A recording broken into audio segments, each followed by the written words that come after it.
Percepções Proféticas. Uma busca mais profunda é uma série educacional cristã produzida por pastores da Igreja da Verdade em todo o mundo.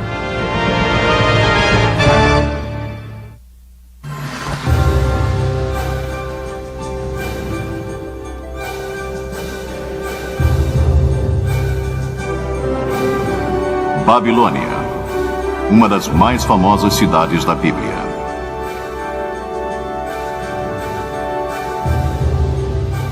Babilônia, um império que dominou o mundo antigo como centro de comércio, de poder militar, de cultura e religião.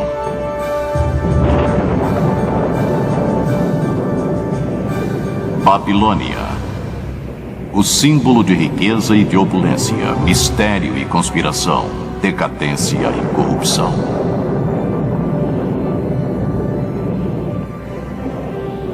Babilônia, a cidade imperial de Hammurabi e de Nabucodonosor, seu maior rei.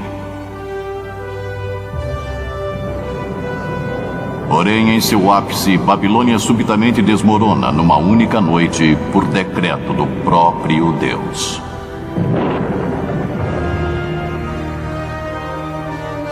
Isso foi há mais de 2.500 anos.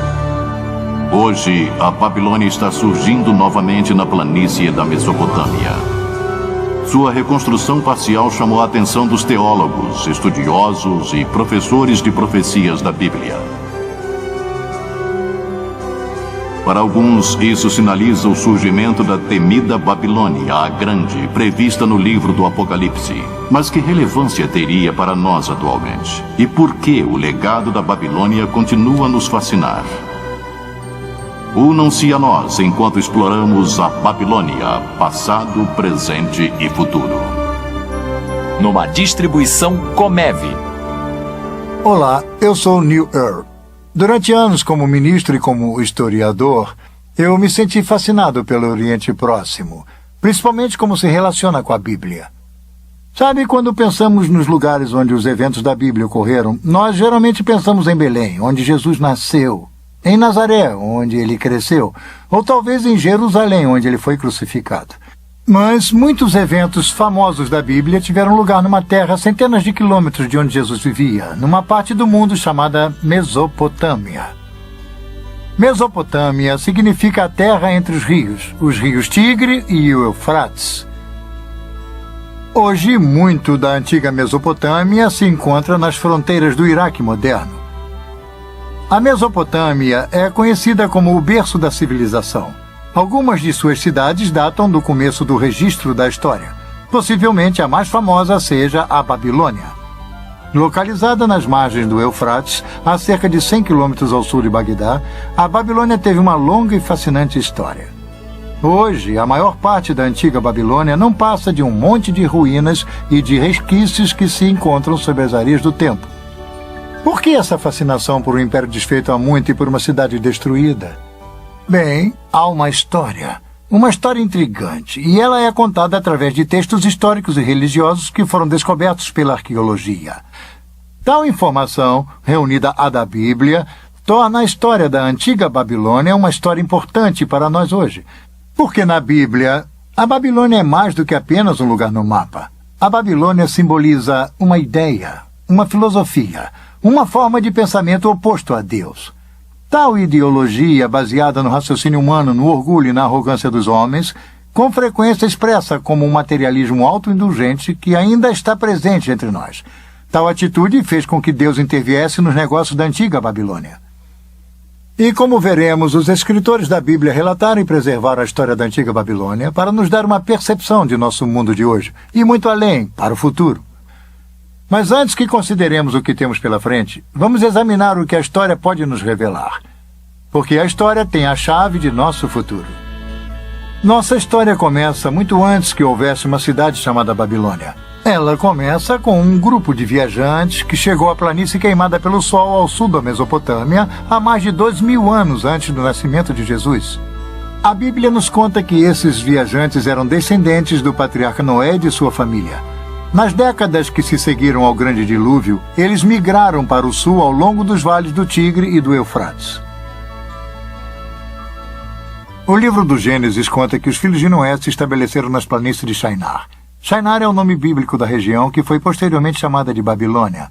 Hoje é conhecida como o sudeste do Iraque. Deus queria que os filhos de Noé se espalhassem e povoassem a terra. Ao invés disso, desafiadoramente resolveram se unir sob sua própria autoridade. Gênesis 11:4. Eles disseram: venham, edifiquemos uma cidade e uma torre cujo tope chegue até os céus, para que tornemos célebre nosso nome, para que não sejamos espalhados por toda a terra. De acordo com o historiador do século I, Flavius Josephus, o líder dessa gente era Nimrod, o bisneto de Noé. A Bíblia nos conta que Nimrod era um poderoso guerreiro na terra. Sob sua liderança, o povo começou a construir uma grande torre. Nimrod queria criar um embevecimento, um encantamento. Ele queria construir um império. Ele queria manter o povo unido sob sua autoridade. A Torre de Babel, eu acho que ilustra tal propósito com perfeição, porque é exatamente o que eles tentaram fazer. Eles tentaram ser os criadores. Porque quando você para pensar nisso, o Gênesis apresenta a criação em termos de ter sido na forma e na natureza de Deus. E então nos tornamos pequenos criadores.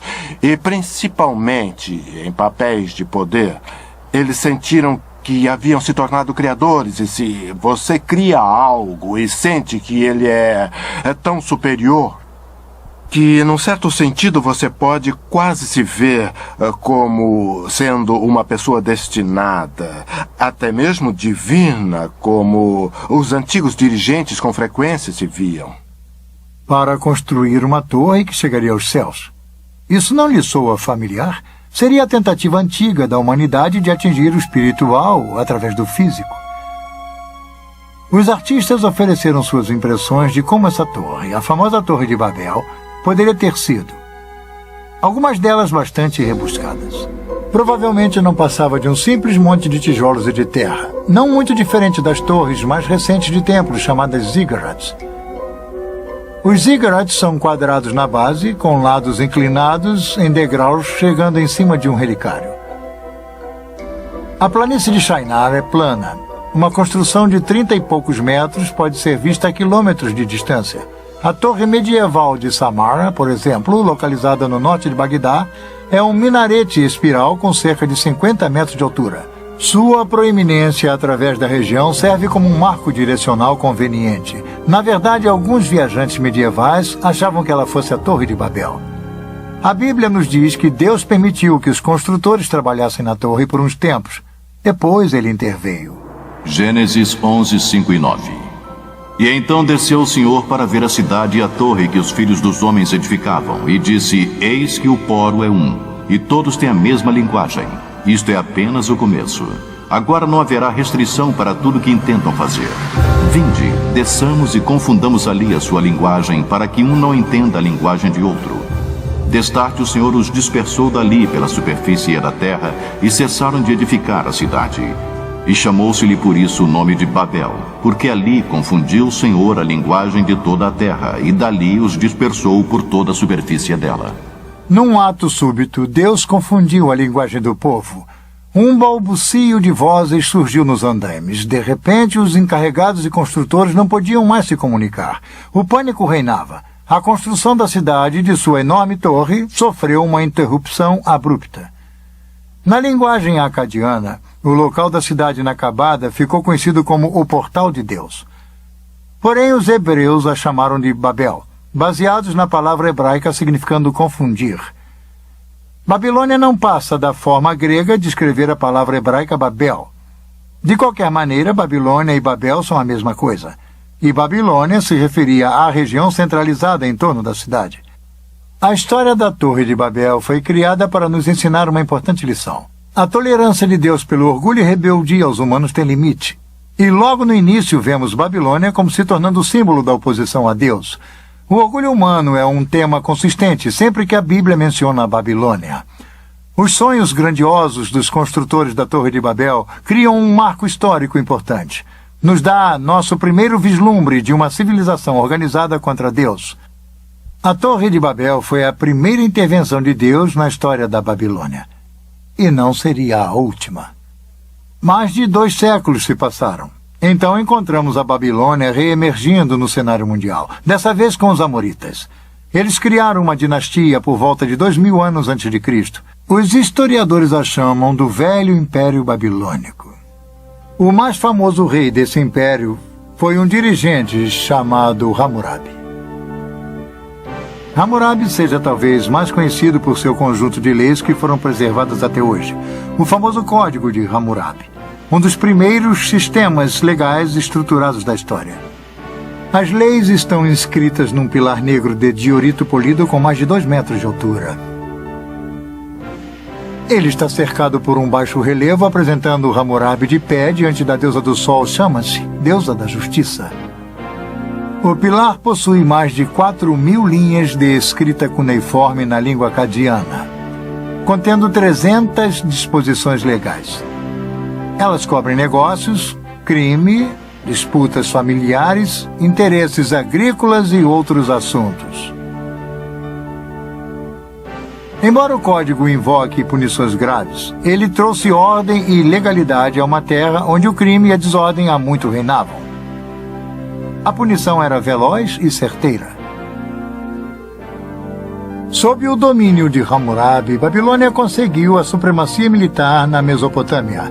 Ele construiu um império de poder inigualável. Se estendia desde o Golfo Pérsico até os confins superiores do rio Tigre. A Babilônia se tornou um centro literário e cultural de destaque, a capital intelectual da Mesopotâmia. A civilização babilônica era altamente avançada. Textos matemáticos e astronômicos revelam que os antigos babilônicos criaram a hora de 60 minutos e o círculo de 360 graus. Hammurabi aumentou o reinado babilônico não apenas por conquistas, mas também através do comércio. A Babilônia ficava no entroncamento do comércio e da comunicação mundial. Caravanas traziam produtos raros e exóticos de locais distantes, cravos, originários das Ilhas Malucas ou das Ilhas das Especiarias da longínqua Indonésia, estavam dentre as muitas iguarias que eram importadas. A sedução da troca e do comércio, unida à religião, como iremos ver, sempre foi a chave para o sucesso e a dominância do sistema babilônico. A Babilônia, com seu nome original significando Portal de Deus, era um proeminente centro religioso e ostentava alguns dos mais ousados templos do mundo antigo. Como a maioria dos povos antigos, os babilônios adoravam muitos deuses.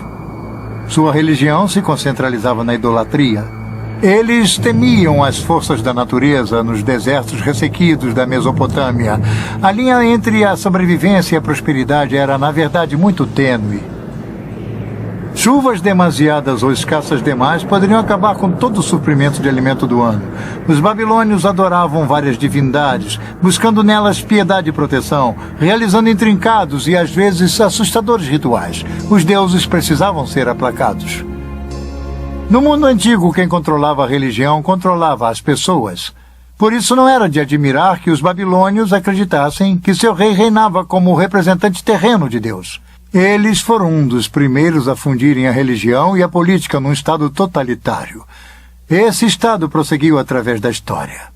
A idolatria permeava cada faceta da vida do antigo Oriente Próximo, e o problema era que a pessoa comum era praticamente totalmente afastada do conhecimento do verdadeiro Deus, o Deus da Bíblia. Isso, como veremos, também é um padrão babilônio. As leis de Hammurabi permitiram o rio a manter um controle rígido. Afinal, a Babilônia fora construída com trabalho escravo, e tal estado exigia uma completa subordinação do indivíduo a seu poder e a seus deuses. Os antigos monarcas eram totalitários. Enquanto reinavam, eles possuíam praticamente uma autoridade absoluta, porque eles eram o poder legislativo, judicial e o executivo, todos reunidos. Praticamente, em termos históricos, todos os reis, de certa forma, se estabeleceram como pequenos deuses. Há muito poucos reis que reconhecem Deus em termos de um poder maior do que o deles. Ou eles podem usar a linguagem, mas eles se consideram como estando acima da lei, como os intérpretes máximos da lei. Então, eu sempre digo que há apenas há alguns reis que não se consideravam pequenos deuses. Hammurabi criou um dos maiores impérios do Antigo Oriente Próximo. Ele estabeleceu a base para uma civilização que iria perdurar por mais de 1000 anos após sua morte. Mas era uma civilização baseada no poder, no prestígio, na busca da riqueza e com pouco conhecimento do Deus Criador. Até mesmo a dinastia de Hammurabi não conseguiu durar para sempre. Depois de um reinado de mais de 40 anos, tribos bárbaras das montanhas do leste chegaram para atacar e enfraquecer a Babilônia. Um longo período de conflitos começou. Cerca de 1600 anos antes de Cristo, a Babilônia foi saqueada e queimada por outro povo mencionado na Bíblia, os hititas. Os hititas levaram as riquezas e os prisioneiros da Babilônia para a distante Anatólia, nossa moderna Turquia.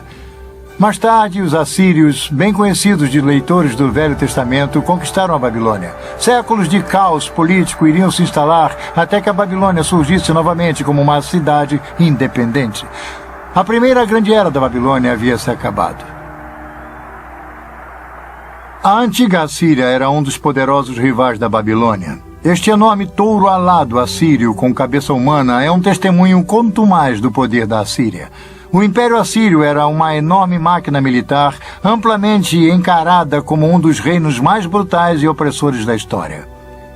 Em 689 a.C., um golpe impõe ainda mais humilhação sobre a Babilônia. Na tentativa de dominar uma revolta babilônica, as hordas assírias sob o rei Senacherib pilham e queimam a Babilônia e jogam todos os escombros no Eufrates. Os assírios inundam a cidade. Até suas fundações são destruídas. Senacherib se gaba.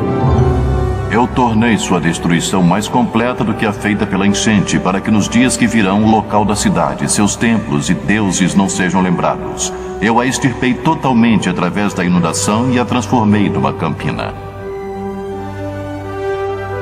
Senacherib deixou a Babilônia achando que havia lhe dado o golpe fatal.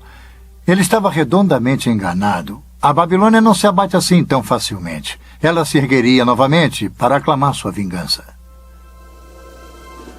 E foi exatamente o que aconteceu. O local da Babilônia foi eventualmente ocupado e reconstruído pelos caldeus. Foram os caldeus que finalmente humilharam a orgulhosa Assíria. Foi no ano de 612 a.C. quando os caldeus atacaram as muralhas de Nínive, capital da Assíria. Nínive caiu. Foi totalmente destruída.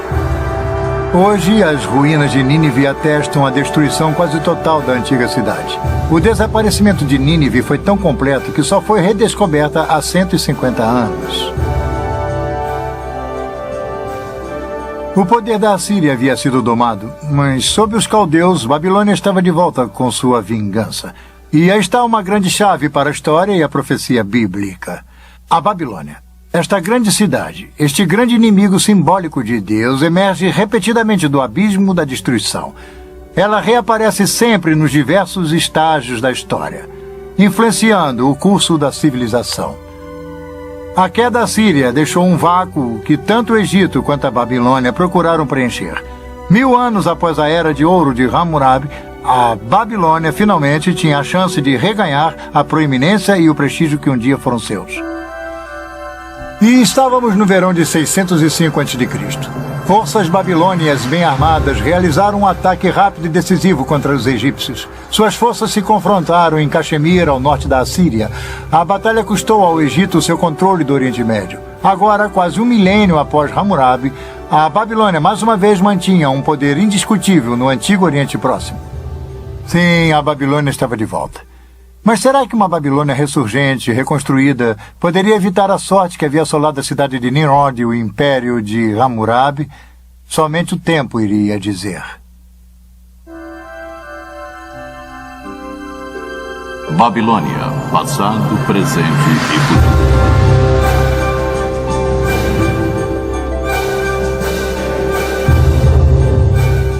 O exército egípcio do faraó Nexo II se defrontou com a Babilônia em 605 a.C. em Caxemir, no rio Eufrates.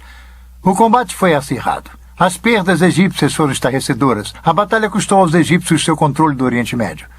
O general que despachou os egípcios era um príncipe coroado caldeu de 25 anos. Ele mais tarde se tornaria o maior rei da Babilônia, o legendário Nabucodonosor. A Babilônia chegaria ao ápice de sua glória sob o poder desse dirigente. Nimrod, Hammurabi e agora Nabucodonosor. O Velho Testamento treme ao ouvir seu nome. Sob seu reinado, a Babilônia se tornou a metrópole mais poderosa de seu tempo. Invejada, temida tanto por amigos quanto inimigos. Nabucodonosor, o rei, pelo que podemos dizer, é um composto de vários aspectos de seres humanos. Ele é poderoso e cruel quando ele precisa ser. Ele também aparece como um ser humano que tem dúvidas, perguntas. Ele não consegue responder a todas as perguntas. Então ele tenta se cercar daqueles que, pelo menos, podem responder a algumas dessas perguntas. E se eles não as respondem muito bem, ele os elimina. E isso é verdade com relação a vários déspotas orientais. E Nabucodonosor é assim. Ele também é um construtor. Ele quer seu nome perpetuado. Então ele constrói a Babilônia, mas também constrói fora da Babilônia. Novamente, ele reconstrói templos. Ele faz todas essas coisas numa tentativa de agradar os deuses. Porque ele não tem certeza do que os deuses irão fazer.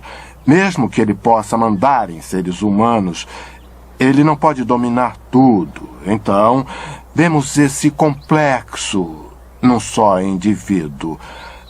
Mas não podemos penetrar em sua mente. Somente podemos ver o que ele tentou fazer e criar, e tentar imaginar o que motivou seu temperamento. Foi Nabucodonosor que conquistou Jerusalém em 605 a.C. Durante seu reinado, o reino de Judá foi reduzido a um estado de vassalo. 5 anos mais tarde, contra o conselho do profeta Jeremias, os judeus se rebelaram contra a Babilônia. Nabucodonosor retaliou 2 anos mais tarde, sitiando Jerusalém, a cidade sagrada dos judeus. Jerusalém caiu em 597 a.C. Naquela época, Nabucodonosor levou o monarca judeu, o jovem Joaquim, de volta para a Babilônia. Ele então colocou um rei fantoche, Zedequias, no trono de Judá. Tudo isso é mencionado pelos autores da Bíblia. É interessante notar que alguns desses detalhes são confirmados por inscrições encontradas nas ruínas da própria Babilônia. Este bloco de barro do Museu Britânico, chamado de Crônica de Nabucodonosor, foi traduzido em 1956. Ele registra a derrota dos egípcios em Caxemir em 605 a.C., nos conta sobre a subida de Nabucodonosor ao poder, menciona a conquista de Jerusalém e a nomeação de Zedequias como rei fantoche em Judá. Esta é uma confirmação surpreendente dos famosos eventos da história bíblica. Mas, uma década mais tarde, a Judéia se rebelaria pela última vez. O rei fantoche de Jerusalém, Zedequias, fez uma trama com os egípcios. Nabucodonosor reagiu com um ataque final devastador. Durante 18 meses, a cidade ficou sitiada. Finalmente, no verão de 587 a.C., Nabucodonosor conquistou e dessa vez destruiu Jerusalém e seu templo. Ele pilhou seus tesouros e levou a maior parte da população restante para a Babilônia.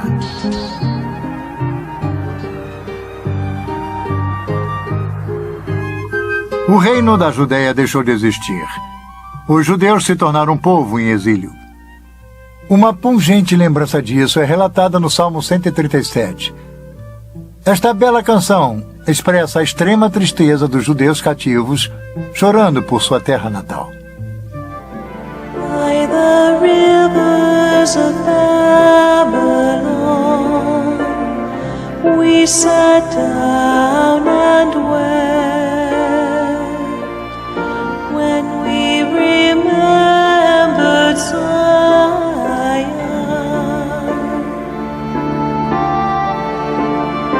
If I forget you, O Jerusalem, may my right hand forget its king. May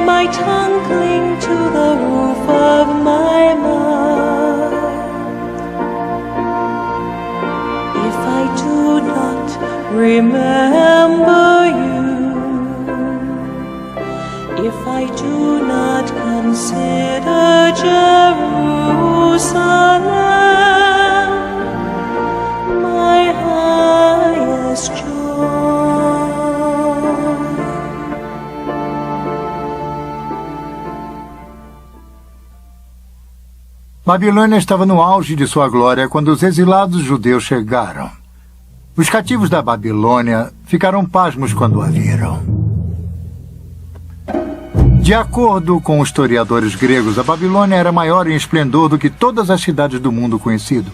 Vinham visitantes de muitas partes para ver as maravilhas da Babilônia. Nabucodonosor foi um grande construtor, assim como um grande general, como Ramsés II no Egito, como Salomão em Israel. A Babilônia de Nabucodonosor era uma cidade de magníficos palácios, templos, parques e jardins. A escala e o tamanho gigantesco da cidade era surpreendente. Sua população estava estimada entre 100 e 200 mil. Era a maior cidade da Terra. Nosso detalhado conhecimento sobre a Babilônia de Nabucodonosor é resultado do trabalho árduo de um arqueólogo alemão, Robert Caldwell. Quando ele iniciou suas escavações em 1899, os achados iniciais de Caldwell foram descartados por seus colegas. Mas, à medida que suas escavações começaram a descobrir a Babilônia da Bíblia como uma realidade histórica, seu trabalho se tornou o assunto da Europa. Ao norte da cidade, Caldwell descobriu pilhas de azulejos azuis na areia. Os azulejos haviam decorado as paredes laterais do caminho processional da cidade. O tijolo era o material padrão usado pelos babilônios para construir. Caldwell enviou os tijolos de volta para a Alemanha para identificação e para montagem. Os resultados foram surpreendentes. Aqui no Museu Pergamon, em Berlim, estão os tijolos originais da época de Nabucodonosor, todos montados. Esses magníficos leões, por exemplo, eram um símbolo da deusa Istar, uma das maiores divindades da Babilônia. Havia 120 desses leões ladeando o caminho para o enorme portão de Istar. Esta é a visão do caminho processional da Babilônia de hoje. As pedras que formam a pavimentação são as mesmas sobre as quais Nabucodonosor caminhou. Suas paredes foram parcialmente reconstruídas por arqueólogos, e embora elas não tenham os belos leões de tijolos brilhantes que uma vez se adornavam, elas ainda fornecem a ideia da magnificência dessa famosa avenida. Um homem se impressionou com as descobertas de Caldwell, um diretor pioneiro de filmes, D.W. Griffith. Em 1916, Griffith produziu Intolerância, um filme histórico sobre a desumanidade do homem para com o homem. O tema central no filme de Griffith era uma espetacular reprodução da vida na Babilônia, com o clímax da queda da cidade.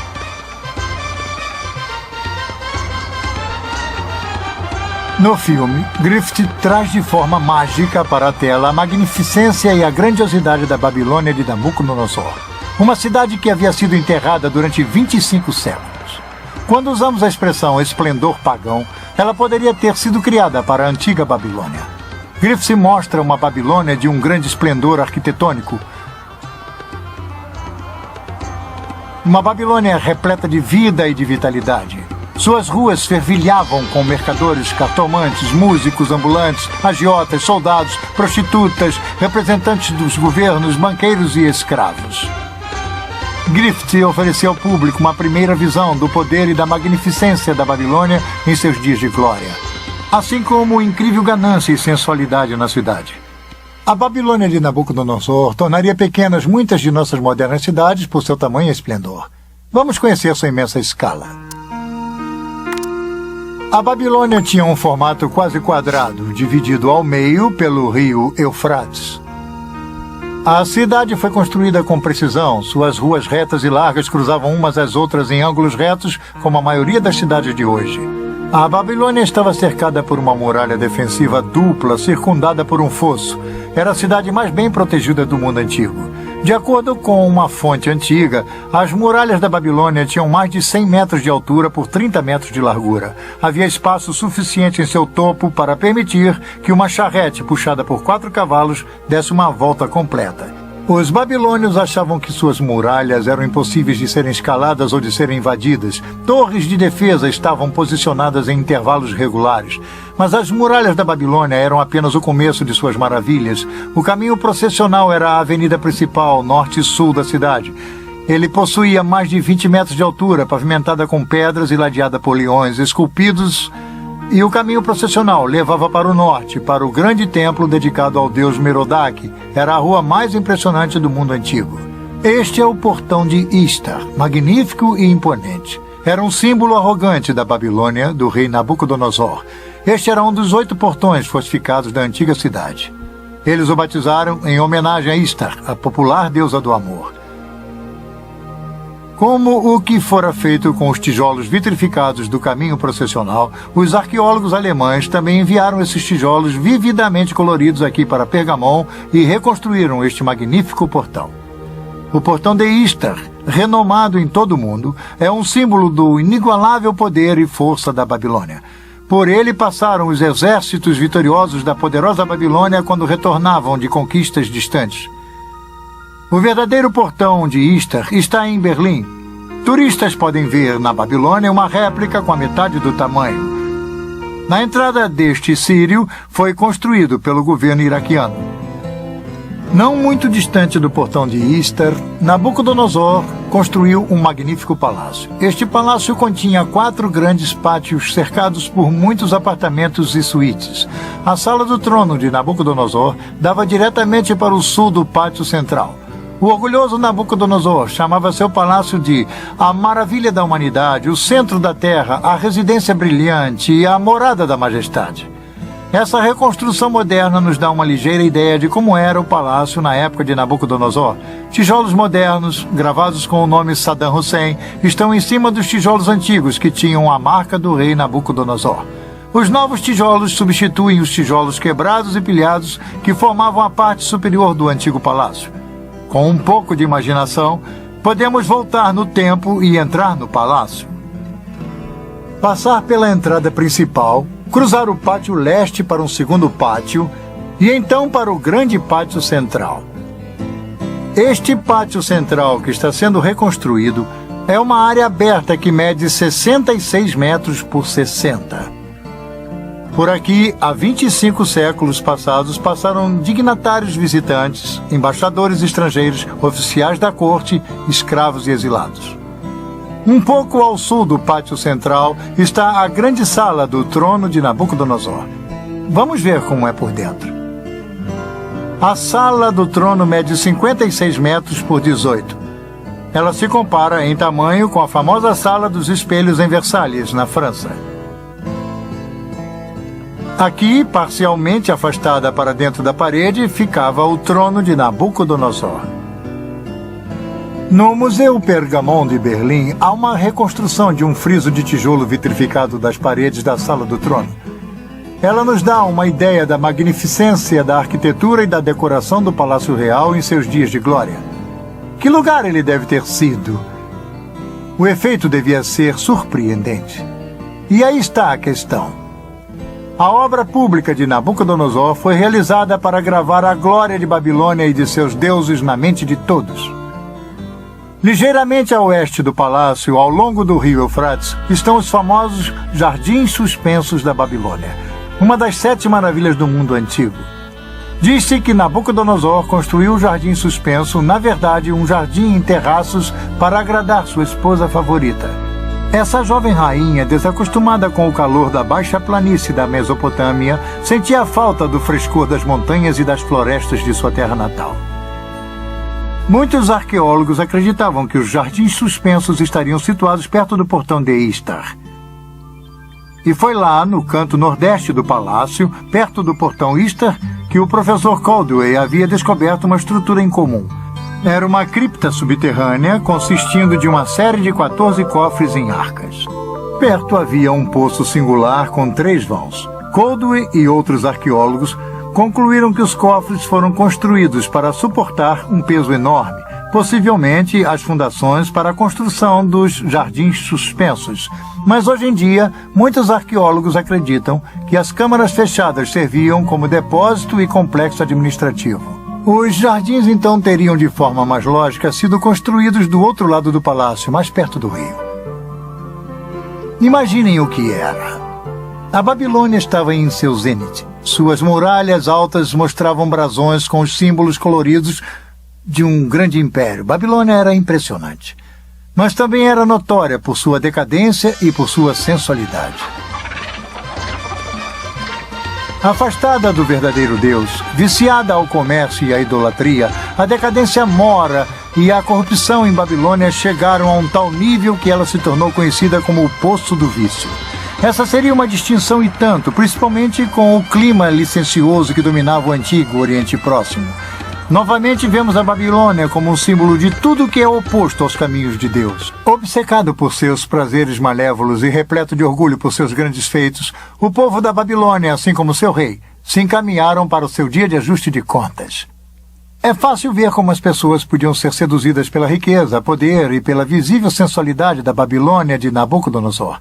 Através da riqueza e das atrações comerciais da Babilônia, o povo do Antigo Oriente Próximo era atraído a servir aos deuses da Babilônia, Merodach e Istar. Como veremos a seguir, a cidade da Babilônia, conforme descrita no livro do Apocalipse, também é uma mistura de idolatria e poder comercial. Outro marco dominante da Babilônia de Nabucodonosor era uma torre de 7 estágios ou um zigurat. Esta grande edificação julga-se ter sido construída no local da Torre de Babel original, feita por Nimrod. O zigurat estava localizado a cerca de 800 metros ao sul do Palácio Real. Com quase 100 metros de altura, tinha mais ou menos a mesma altura que a Estátua da Liberdade no porto de Nova York. Os babilônios a chamavam de Etemenanque, a casa da fundação dos céus e da terra. Ela possuía em seu topo um templo coberto com tijolos brilhantes azuis. Nabucodonosor se gabava. Eu ergui o pináculo da torre de estágios para que seu topo rivalize com os céus. A atitude de Nimrod estava viva e presente. Nada mais resta do zigurat hoje em dia, somente os resquícios de tijolos de sua base. A torre foi há muito tempo pilhada em seus tijolos e agora é simplesmente um buraco no chão.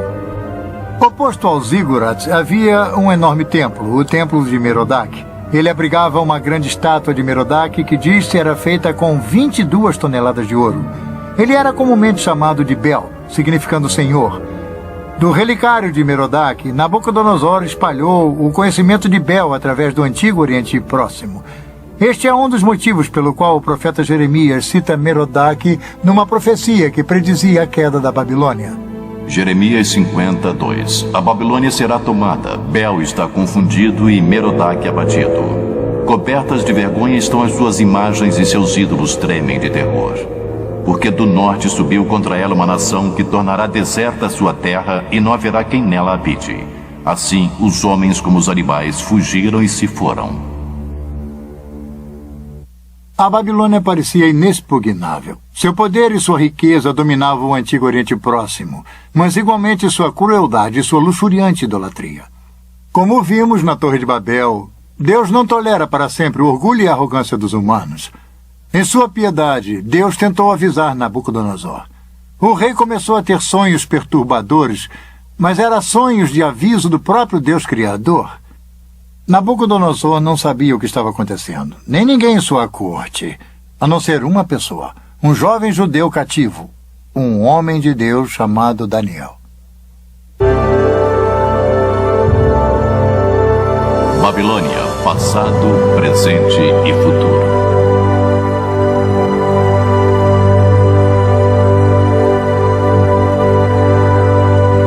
Nabucodonosor construiu o maior império do Antigo Oriente Próximo. Como general, ele era invencível. E também era um regente astuto. Quando os exércitos do rei haviam levado Daniel e outros proeminentes cidadãos de Jerusalém para a Babilônia, Daniel foi colocado na própria corte de Nabucodonosor. Os reis antigos, com frequência, escolhiam estrangeiros para preencher postos chaves, porque eles não eram uma ameaça ao trono, o que alguém de sua própria identidade étnica ou nacional poderia ser. Então, eles usavam um estrangeiro, como um judeu, porque usavam sua habilidade e, ao mesmo tempo, não se sentiam ameaçados por tal indivíduo. Dentre esse grupo seleto, Daniel e seus 3 companheiros, Sadraque, Mesaque e Abednego, embora eles fossem cativos, permaneceram leais ao verdadeiro Deus, ao Deus de Israel. Suas experiências em resistir ao materialismo e à idolatria estão entre as melhores histórias conhecidas da Bíblia. Quando os 3 amigos de Daniel se recusaram a adorar uma estátua de ouro que Nabucodonosor havia colocado, o rei, envaidecido, os condenou à famosa fornalha ardente. Daniel 3, 19 e 25. Então Nabucodonosor se encheu de fúria e, transtornado o aspecto de seu rosto contra Sadraque, Mesaque e Abed-nego, ordenou que se acendesse a fornalha 7 vezes mais do que se costumava. Ordenou aos homens mais poderosos que estavam no exército que atassem a Sadraque, Mesaque e Abed-nego e os lançassem na fornalha de fogo ardente. Então estes homens foram atados com os seus mantos, suas túnicas e chapéus e suas outras roupas e foram lançados na fornalha sobremaneira acesa. Porque a palavra do rei era urgente e a fornalha estava sobremaneira acesa. As chamas do fogo mataram os homens que lançaram de cima para dentro a Sadraque, Mesaque e Abed-nego. Estes 3 homens caíram atados dentro da fornalha sobremaneira acesa. Então o rei Nabucodonosor se espantou e se levantou depressa e disse a seus conselheiros: Não lançamos nós 3 homens atados dentro do fogo? Responderam ao rei: É verdade, ó rei. E ele tornou e disse: Eu, porém, vejo 4 homens soltos que andam passeando dentro do fogo sem nenhum dano, e o aspecto do quarto é semelhante a um filho dos deuses. Para ganhar vantagem, Nabucodonosor chamou Sadraque, Mesaque e Abed-nego para ficarem ao seu lado. O fogo não havia feito mal a seus corpos, nem eles cheiravam a fumaça. Numa reviravolta surpreendente, Nabucodonosor louvou o Deus que enviou seu anjo para salvá-los e os promoveu a altas posições em seu reino. A relação entre Daniel e Nabucodonosor era de fato estranha. De um lado havia Nabucodonosor, rei pagão do mundo conhecido, cujos feitos ousados se baseavam na força militar e no trabalho escravo. Do outro, um jovem escravo judeu, trazido de sua terra natal para a Babilônia. Um servo do verdadeiro Deus e, apesar disso, leal a seu rei. Nabucodonosor é apresentado como sendo, pelo menos no livro de Daniel, relativamente simpático ao Deus de Israel e ao Deus de Daniel. Mas dizer que Nabucodonosor era alguém que havia colocado sua fé no Deus de Israel e de Daniel, eu diria que não. Esses reis antigos eram grandes políticos e eles tomavam decisões a esse respeito que eram tomadas, eles achavam, a seu próprio favor. Foi quando Daniel se encontrava preso na Babilônia que ele e o rei começaram a ter sonhos perturbadores e visões. Deus estaria fornecendo aos dois uma visão do futuro. O 2º capítulo do livro de Daniel registra um sonho particularmente perturbador de Nabucodonosor. Daniel o descreve. Daniel 2, 32 e 35. Tu, ó reis, estava vendo, e eis que aqui uma grande estátua, esta que era imensa e de extraordinário esplendor, estava em pé diante de ti, e a sua aparência era terrível. A cabeça era de fino ouro, o peito e os braços de prata, o ventre e os quadris de bronze. As pernas de ferro, os pés em parte de ferro, em parte de barro. Quando estavas olhando, uma pedra foi cortada sem auxílio de mãos, feriu a estátua nos pés de barro e ferro e os esmiuçou. Então foi juntamente esmiuçado o ferro, o barro, o bronze, a prata e o ouro, os quais se fizeram como a palha das eiras no estio, e o vento os levou. E deles não se viram mais vestígios, mas a pedra que feriu a estátua se tornou uma grande montanha que encheu toda a terra.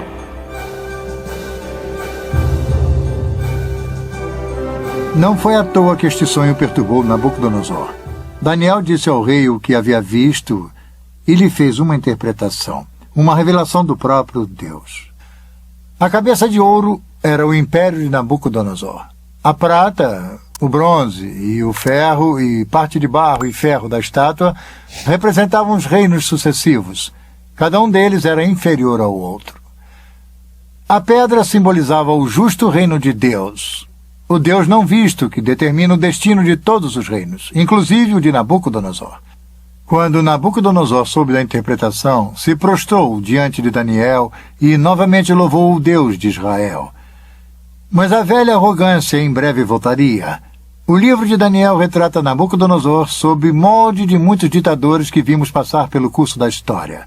Era orgulhoso e dado a ataques de raiva. Controlava um grande império, mas não conseguia se controlar. Daniel avisou a Nabucodonosor que Deus, que controlava todos os reinos da terra, o humilharia gravemente se não mudasse o seu comportamento. Os avisos caíram em ouvidos surdos. Ao invés de dar a glória a Deus, Nabucodonosor se viu como uma fonte da grandiosidade. O livro de Daniel descreve como Deus humilha o orgulhoso rei e como Deus o ensina que havia um reino bem mais poderoso do que a Babilônia. Um reino espiritual. O reino de Deus. Um dia, ao caminhar no teto de seu palácio, Nabucodonosor, do alto de sua grandiosidade, olha para a cidade. Ele não pôde evitar e se gabou. Daniel 4, 30, 31 e 33. Não é esta grande Babilônia que eu edifiquei para a casa real com meu grandioso poder e para a glória da minha majestade? Falava ainda o rei quando desceu uma voz do céu. A ti se diz, ó rei Nabucodonosor, já passou de ti o reino. No mesmo instante se cumpriu a palavra sobre Nabucodonosor e foi expulso de entre os homens e passou a comer erva com os bois. O seu corpo foi molhado do orvalho do céu até que lhe cresceram os cabelos como as penas da águia e as suas unhas como as das aves.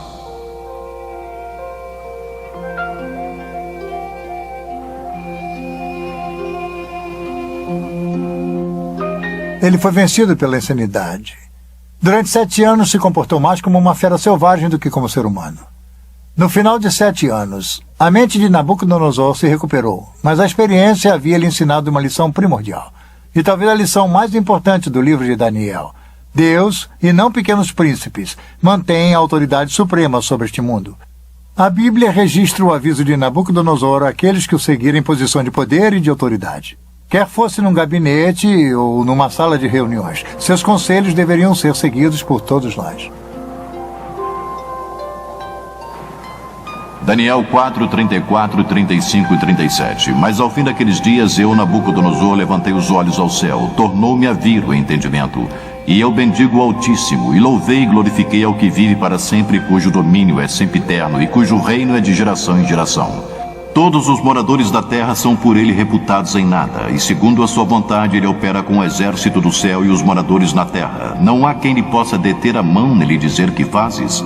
Agora, pois, eu, Nabucodonosor, louvo, exalto e glorifico ao Rei do céu, porque todas as suas obras são verdadeiras e os seus caminhos justos, e pode humilhar aos que andam na soberba. Mas se Nabucodonosor aprendeu uma lição importante, seus descendentes não aprenderam. Após um reinado de 43 anos, Nabucodonosor morreu em 562 a.C. Foi sucedido por 4 reis num período de 7 anos, cada sucessor mais fraco do que o outro. O último rei de Babilônia foi Nabonide ou Nabone. Ele assumiu o trono em 55 a.C. Seu filho e príncipe coroado era Belsaruzur ou Belsazar, chamado pela Bíblia. Por motivos que não são totalmente esclarecidos, o sábio e excêntrico Nabonidos passou os últimos 10 anos de seu reino no distante oásis de Tema, na Arábia, estudando história e religião. Enquanto Nabonidos se encontrava afastado, seu filho Belsazar reinava na Babilônia. Agora temos um fascinante relato detetivesco da Bíblia. Durante séculos, o nome de Belsazar não foi encontrado em outro lugar a não ser no livro de Daniel. Os historiadores citavam Nabonidos como sendo o último rei da Babilônia, mas nada de Belsazar. Não é de admirar que alguns céticos tenham rejeitado as declarações de Daniel sobre Belsazar, rotulando-as de ficção, ou um dos erros históricos da Bíblia. Porém, em 1854, vários pequenos cilindros de barro apareceram. Eles foram encontrados aqui, em Ur, na Mesopotâmia. Tinham inscrições com relatos da reconstrução de um zigurates pelo rei Nabonidos. As inscrições eram concluídas com orações pela saúde de Nabonidos e de seu filho mais velho, o príncipe coroado, Belsazar. E quanto a mim, Nabonidos, o rei da Babilônia, proteja-me de pecar contra qualquer divindade exaltada e me conceda uma vida longa, e no coração de Belsazar, meu filho primogênito, crie o temor pela exaltação da divindade.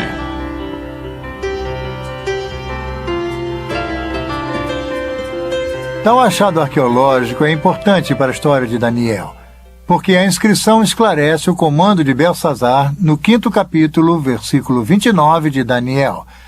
É aí que Belsazar proclama Daniel como o 3º maior regente do reino. Nabonidos era o primeiro, Belsazar o segundo e Daniel o terceiro. Este é um exemplo notável da precisão da Bíblia. Foi durante o reino de Belsazar que Deus deu a seu profeta Daniel outra importante visão. Novamente, ele avistou um quadro profético. Daniel viu uma sucessão de impérios que iriam controlar o antigo Oriente Próximo a partir de seus dias. Daniel 7, 3 e 7. 4 animais grandes diferentes uns dos outros subiam do mar. O primeiro era como leão e tinha asas de águia. Enquanto eu olhava, foram-lhe arrancadas as asas. Foi levantado da terra e posto em 2 pés como homem, e lhe foi dada a mente de homem. Continuei olhando, e eis aqui o segundo animal, semelhante a um urso, o qual se levantou sobre um dos seus lados. Na boca, entre os dentes, trazia 3 costelas e lhe diziam: levanta-te, devora muita carne. Depois disto, continuei olhando, e eis aqui outro, semelhante a um leopardo, e tinha nas costas 4 asas de ave. Tinha também este animal 4 cabeças, e foi-lhe dado domínio. Depois disto, eu continuava olhando nas visões da noite, e eis aqui o 4º animal, terrível, espantoso e sobremodo forte, o qual tinha grandes dentes de ferro.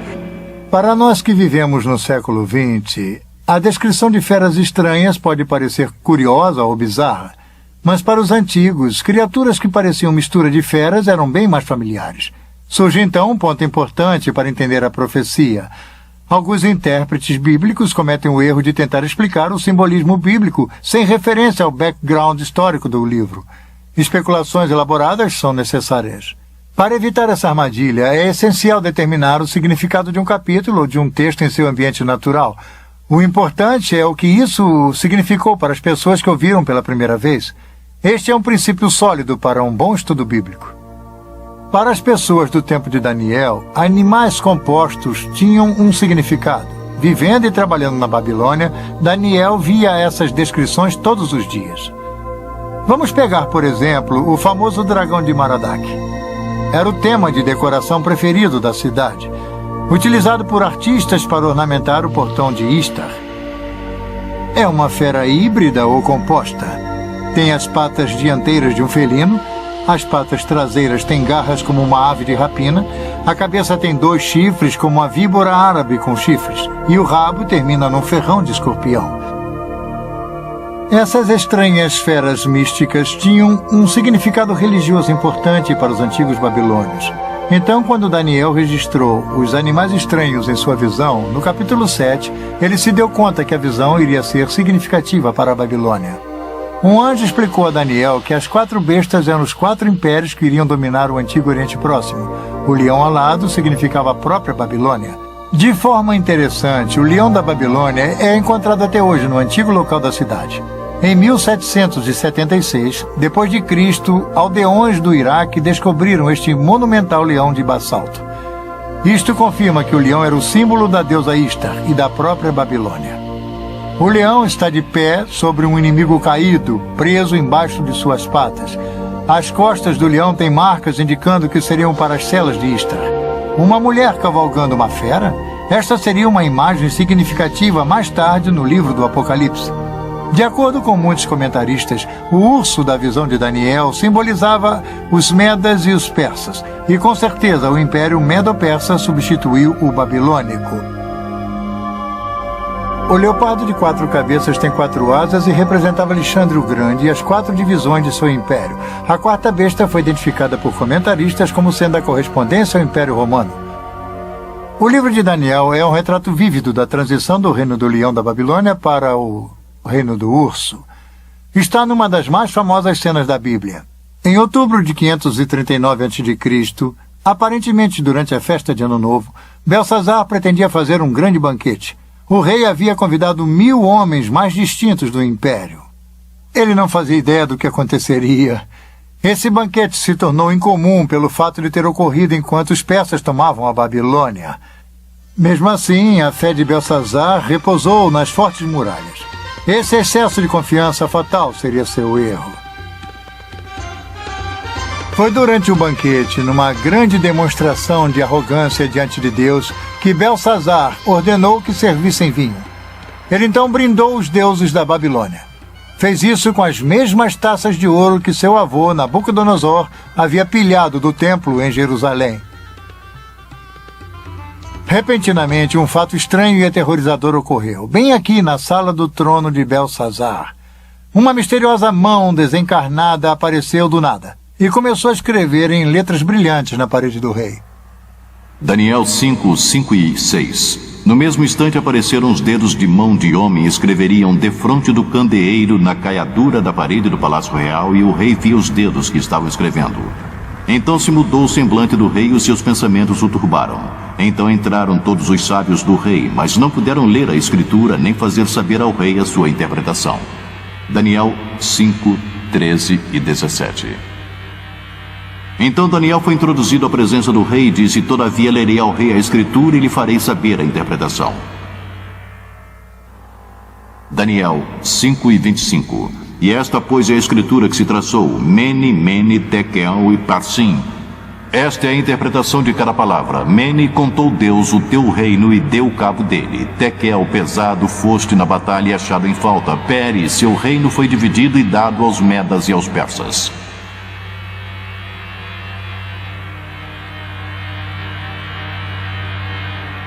Literalmente, as palavras Mene, Tekel e Peres eram os nomes de pesos comuns babilônicos. Antes das moedas serem inventadas, os negócios eram feitos através de lingotes de metal como moeda. Precisavam ser pesados numa balança com medidas precisas, como este leão de 2 menes, para pesar o seu valor. A interpretação de Daniel da escritura na parede foi feita através do significado de raiz. Mene, significando contar, Tekel, pesado, e Parsim, dividido. O tempo da Babilônia havia se esgotado. Conforme relata a Bíblia, naquela mesma noite, enquanto o escrito brilhava na parede, os exércitos de Ciro o Grande já entravam na cidade. As muralhas poderosas da Babilônia e suas fortificações imensas não puderam impedir sua queda. Uma queda decretada por Deus. O profeta Isaías nos dá informações sobre o rei Ciro e seu papel na queda da Babilônia. Isaías 45, 1 e 3. Assim diz o Senhor ao seu ungido, a Crio, a quem tomo pela mão direita para bater as nações ante sua face e descingir os lombos dos reis, para abrir diante dele as portas que não se fecharão. Eu irei adiante de ti, endireitarei os caminhos tortuosos, quebrarei as portas de bronze e despedaçarei as trancas de ferro. E dar-te-ei os tesouros escondidos e as riquezas encobertas, para que saibas que eu sou o Senhor, o Deus de Israel, que te chama pelo teu nome.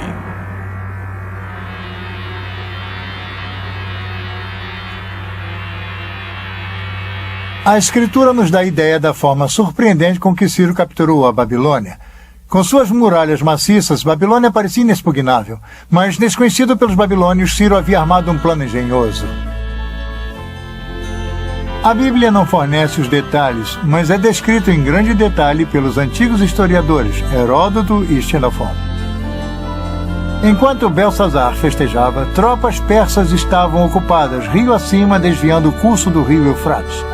O rio normalmente fluía por baixo dos portões maciços e entrava pela cidade. Aí os persas cavaram um canal. Isso redirecionou o rio para um velho leito.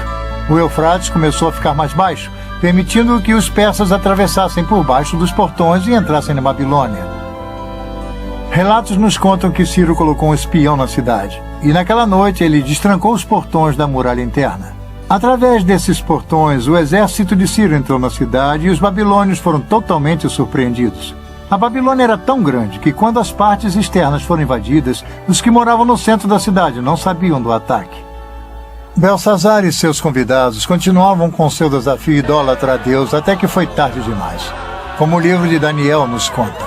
Naquela mesma noite, Belsazar, rei dos babilônios, foi assassinado. A maior cidade da antiguidade havia sido tomada. A cabeça de ouro de Daniel 2 foi substituída pela arca e pelas armas de prata. O leão pelo urso.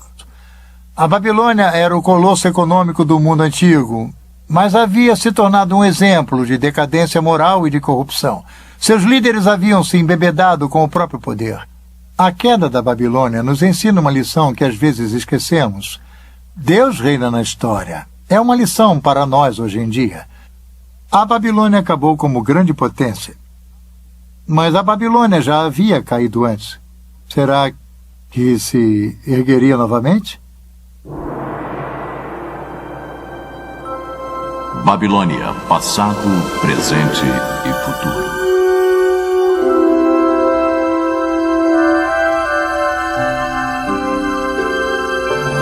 Nós seguimos a ascensão e queda da Babilônia, desde Nimrod a Belsazar.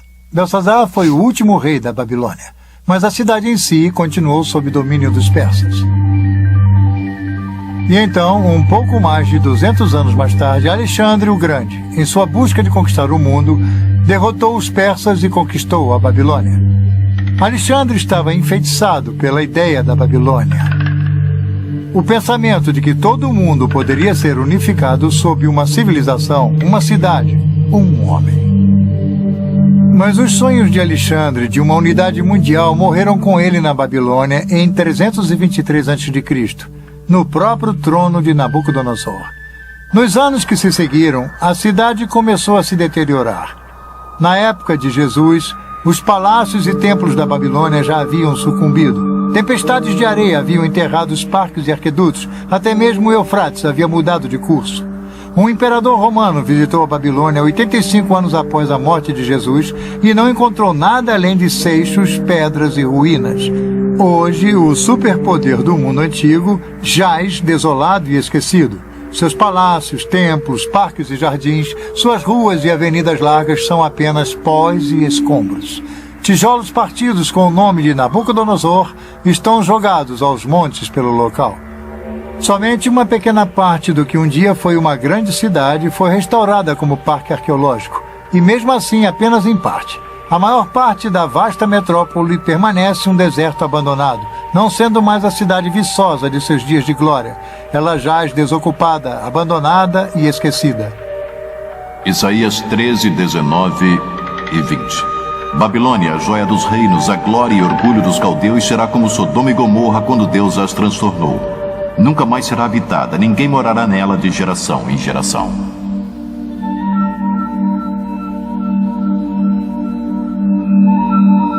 O escrito na parede havia previsto o final da Babilônia como uma cidade desenvolvida, mas não seria o final da Babilônia como uma ideia. Até mesmo Alexandre o Grande ficou seduzido pelo legado, e quando chegamos ao Novo Testamento, encontramos que a Babilônia se torna mais do que uma mera localidade geográfica. A Babilônia simboliza uma ideologia, uma atitude, a epígrafe de uma civilização organizada em oposição a Deus. Eu descreveria a Babilônia como sendo uma cidade que simboliza em escritura aquela na qual haveria o auge do poder humano e como ele reina, conquista e tudo mais através da história. Mas, em resumo, como seus regentes eram corruptos, ela, na verdade, tem o que merece no curso da história humana, porque aqueles que a governaram se consideravam pequenos deuses. Aí é que está a questão. Em todas as épocas, o povo de Deus viveu em meio a uma Babilônia espiritual, um mundo sem Deus. Em tal mundo, um mundo em busca do físico e do material, motivado pelo lucro, pouco se tem pensado ao reino espiritual, ao reino de Deus. Isso seria, como vimos, o padrão babilônico. E, nesse sentido, a Babilônia continua presente. Quando o Novo Testamento quer retratar o mal e o desafio a Deus até suas últimas consequências, usa a expressão que agora podemos muito bem relacionar a Babilônia a Grande. A expressão é encontrada no último livro da Bíblia, o misterioso Apocalipse ou o livro das profecias. O Apocalipse foi escrito sob uma notável visão de Deus dada a um homem chamado João. Sua visão é com frequência considerada uma das partes da Bíblia mais difíceis de ser entendidas. Está repleta de estranhas imagens, visões e sons, e uma das mais conhecidas seria a dos misteriosos 4 cavaleiros. Nós geralmente chamamos o Apocalipse de exemplo da literatura apocalíptica. E por isso queremos dizer que há uma espécie de literatura no século I. E também existe antes e depois desse século, mas seu lugar comum é o século I, que possui certas características e muitas são encontradas no livro do Apocalipse. Algumas delas incluem visões. Em outras palavras, alguém tem uma visão e registra o que viu, e a visão pode ser uma visão do que está acontecendo no céu, ou uma visão do futuro, ou as duas coisas. Às vezes, há jornadas aos céus nesse tipo de literatura. Alguém é transportado ao céu para ver, não é simplesmente uma visão na Terra, mas há realmente uma jornada. Algumas das outras características que seriam típicas da literatura apocalíptica incluem bastante simbolismos, e o simbolismo pode ser de vários tipos. Por exemplo, muitos animais naturais, um carneiro ou uma espécie de ovelha ou cabra que irá aparecer nessa literatura, mas também animais fantásticos com estranhas cabeças e asas e todo tipo de criaturas bizarras. As cores são muito importantes no livro do Apocalipse. Há mantos brancos, há sangue vermelho, há o ouro. Então, você sente todo um visual, há um sentido bastante dramático, mas as cores são simbólicas. Os números também são importantes para a literatura apocalíptica. Então, o simbolismo é importante na literatura apocalíptica. É realmente difícil entender o Apocalipse se você não tem algum tipo de arcabouço dos vários livros do Velho Testamento, porque o simbolismo que nele há é retirado dos antigos livros do Velho Testamento. E o contexto, é claro, no livro do Apocalipse, do ponto de vista do autor, é o futuro. Em sua maior parte. Parte dele é histórico, mas parte é o futuro. E ele usa o simbolismo tanto para falar sobre o futuro dos tempos, quanto para o futuro das pessoas e o que irá acontecer. Os escritores apocalípticos ansiavam pela interferência decisiva de Deus na história. João, no livro do Apocalipse, vivia num tempo de perseguição. Os cristãos estavam sendo mortos pelo Estado romano. A grande visão é que Babilônia Grande era um símbolo, um nome para o Império Romano. E se pensar que este livro foi escrito em algum momento do século I, em qualquer lugar que os cristãos vivessem, eles viviam numa realidade dominada por Roma. Roma reinava, controlada por Roma. E, portanto, é muito natural que o poder do mundo fosse simbolizado por um símbolo que vem do próprio passado de Israel, ou seja, a Babilônia Grande. Isso quer dizer, no Velho Testamento, Babilônia é um país de verdade que retira o povo de Israel para o cativeiro.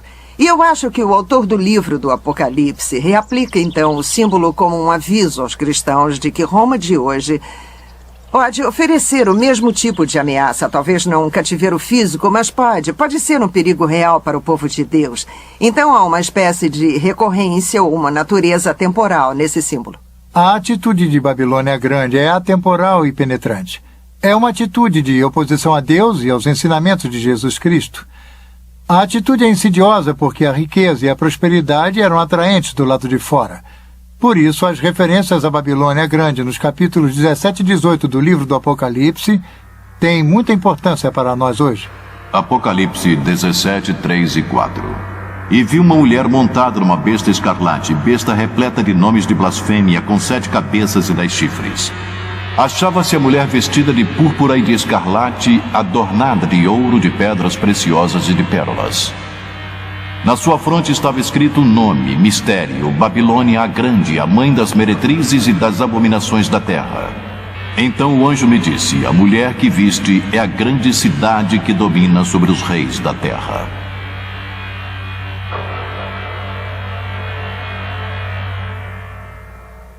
Aqui temos toda a imagem vívida da literatura apocalíptica. É um tempo futuro.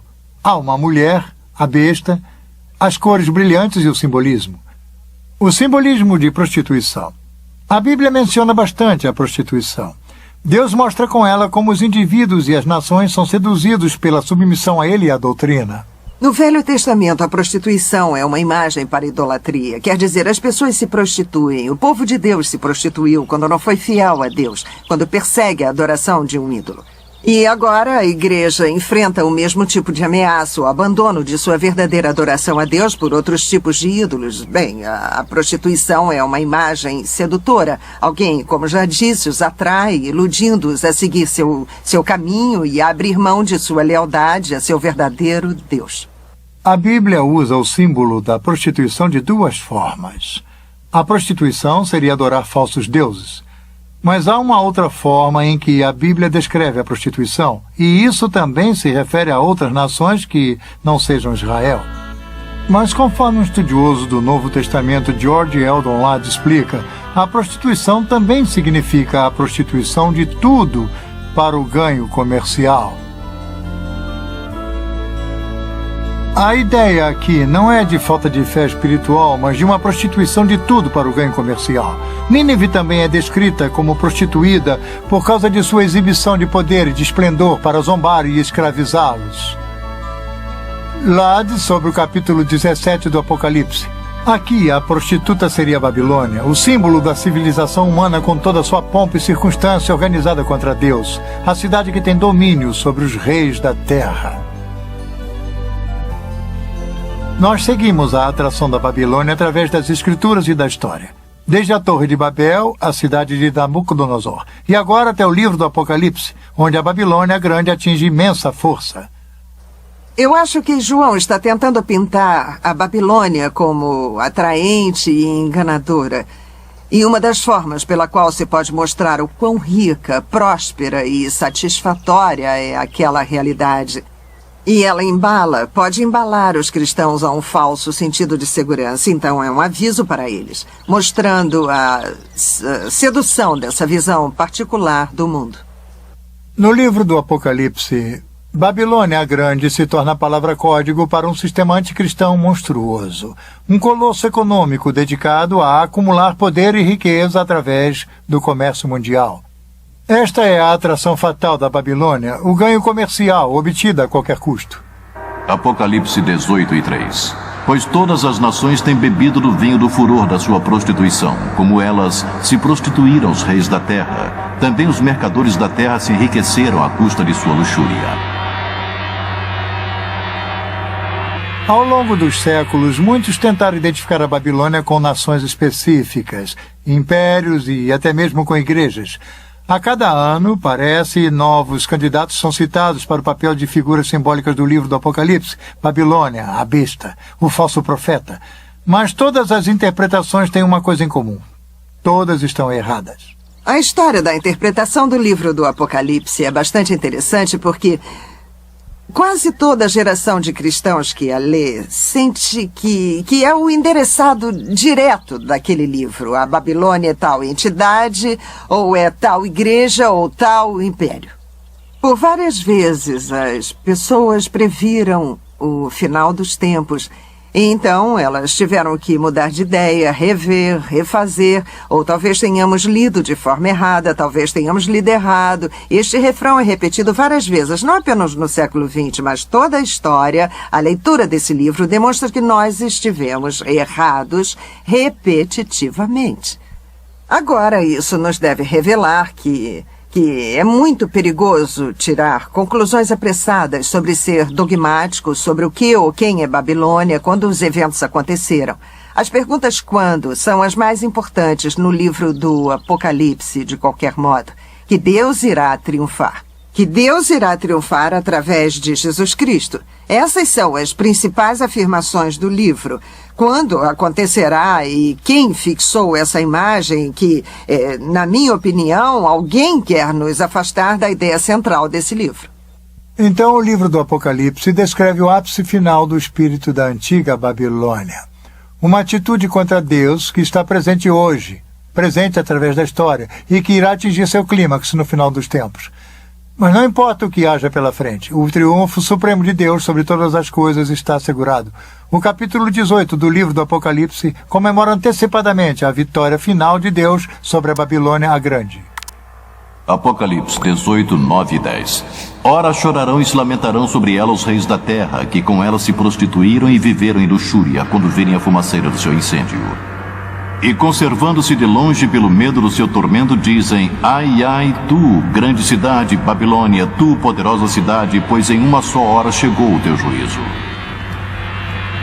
E sobre ela choram e pranteiam os mercadores da terra, porque já ninguém compra a sua mercadoria. Os mercadores dessas coisas que por meio dela se enriqueceram, conservar-se-ão de longe, pelo medo do seu tormento, chorando e pranteando. Então um anjo forte levantou uma pedra como grande pedra de moinho e arrojou-a para dentro do mar, dizendo: assim com ímpeto será arrojada a Babilônia, a grande cidade, e nunca mais será achada.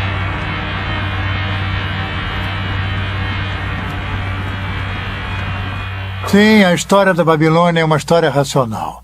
Aquela velha cidade enterrada na planície da Mesopotâmia se tornou símbolo de uma sociedade dominada pela ganância. Uma sociedade que se afastou cada vez mais do conhecimento de Deus. Isso lhe parece familiar? João descreve um mundo muito parecido ao nosso de hoje em dia. Os mercadores no Antigo Oriente Próximo enriqueceram pela exploração do prazer.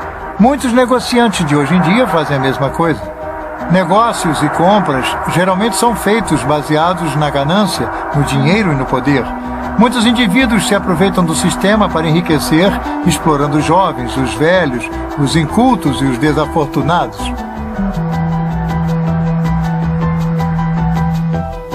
Os cristãos não estão imunes às seduções do sistema babilônico. Somos avisados sobre o logro do dinheiro, das riquezas, do poder e do prazer. Nós devemos viver, no entanto, de acordo com os ensinamentos de Jesus. E tais ensinamentos incluem servir, dar e repartir. É por isso que João nos avisa: retirai-vos dela, povo meu, para não serdes cúmplices em seus pecados e para não participardes dos seus flagelos. O Novo Testamento está cheio de avisos contra os peritos e o engodo do materialismo. As riquezas levam a um falso sentido de segurança. Jesus disse: não se pode servir a dois senhores, não se pode servir a Deus e ao dinheiro. E no livro do Apocalipse, é claro, a Babilônia é retratada como extremamente rica. E aí está, Deus ou dinheiro. Então tudo faz parte do quadro, parte das armadilhas, e o tom materialista também faz parte disso. Na sequência de tempo do livro do Apocalipse, Babilônia é destruída. Mas a boa nova é que não é o fim do mundo, não é mesmo? Na visão de João, é o começo do domínio dos santos sobre Jesus Cristo. Então, o Apocalipse oferece esperança. É uma visão de vitória. A vitória de Jesus sobre todos aqueles que se opõem ao reino de Deus. Dizer que o livro do Apocalipse é uma visão da vitória de Jesus Cristo é, na verdade, um ótimo resumo. Se você pensar no ponto de vista do primeiro século, os cristãos e nós hoje em dia, é uma declaração verdadeira de duas formas, que você pode olhar para trás e ver a vitória de Jesus na cruz. Estamos falando da vitória de Jesus sobre os poderes do pecado e da morte. E é precisamente essa vitória que garante a vitória futura e nos dá a esperança para um futuro. Então, sim, uma vitória final de Cristo é uma boa forma de resumir o livro, mas você tem que lembrar que ela começou quando Deus fez aquilo com Cristo na cruz. Nossa história nos levou de Nimrod a Nabucodonosor, ao presente e ao futuro. Nós vimos o legado da Babilônia. Tem sido um padrão familiar que vimos se tecendo ao longo da história. Essa atitude de Babilônia está presente hoje. Então somos desafiados a que reino iremos servir? Ao reino de Deus ou da Babilônia? A Deus ou ao dinheiro? Babilônia a Grande representa o resumo do poder do homem distanciado de Deus. Porém, o reino de Deus é muito mais poderoso.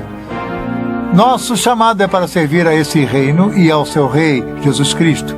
Em suma, este é o único reino que irá perdurar. O poder e a glória de Cristo apenas. Esta é a lição que até mesmo Babilônia a Grande será forçada a aprender.